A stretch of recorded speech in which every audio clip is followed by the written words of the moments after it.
This is a working siphon. Unaided by any machine, liquid is moving through a hose from one container to another. The forces driving this process are complex and interesting. Let's investigate. Start by sitting a cup full of water on a block and an empty cup on the table. Position a hose so that it connects both cups. I colored the water to make it easier to follow this process.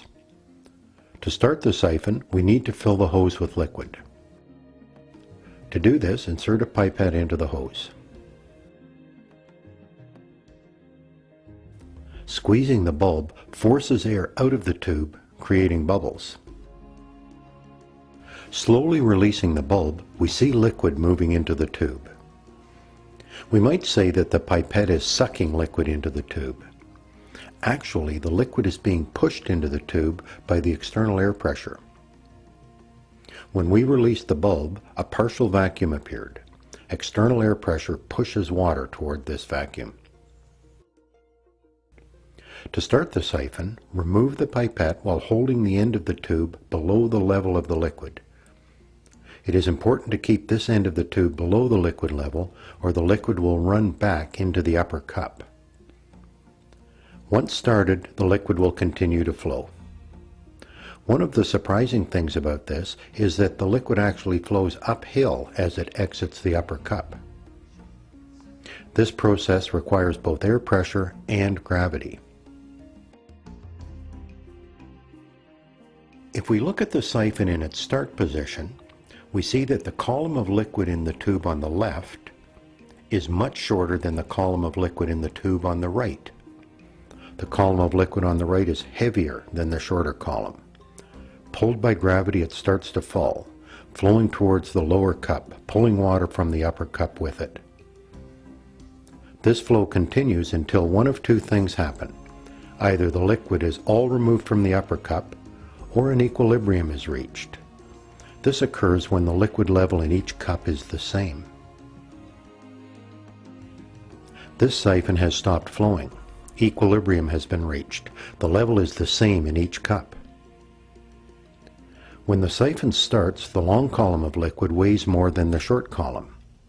When the two columns have the same vertical height, forces are balanced and the flow stops.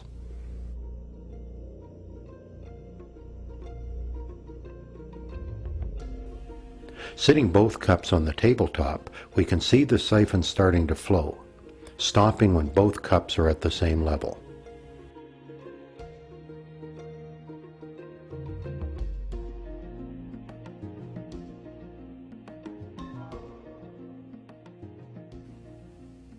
There is another question. Why does the column of water stay together? Why doesn't it break in the middle and flow in two directions? Air pressure is responsible for this. If the column pulled apart, that would create a vacuum, and air pressure would push the column back together. If you drilled a small hole in the siphon tube at the top, this would introduce air and the liquid would flow in two directions. If you're teaching about liquids, there are some interesting things you can do with siphons. Mixing two colors with a siphon creates some dramatic effects.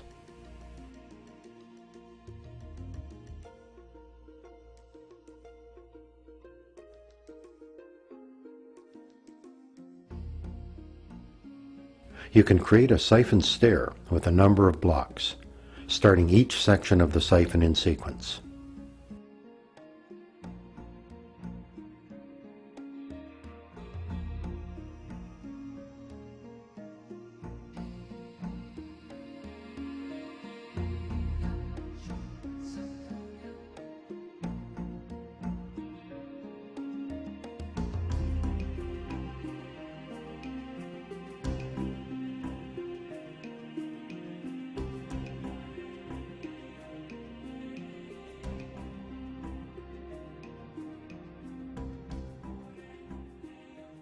You'll find more science-related activities and videos at our website, hylaroad.com. Follow the projects link.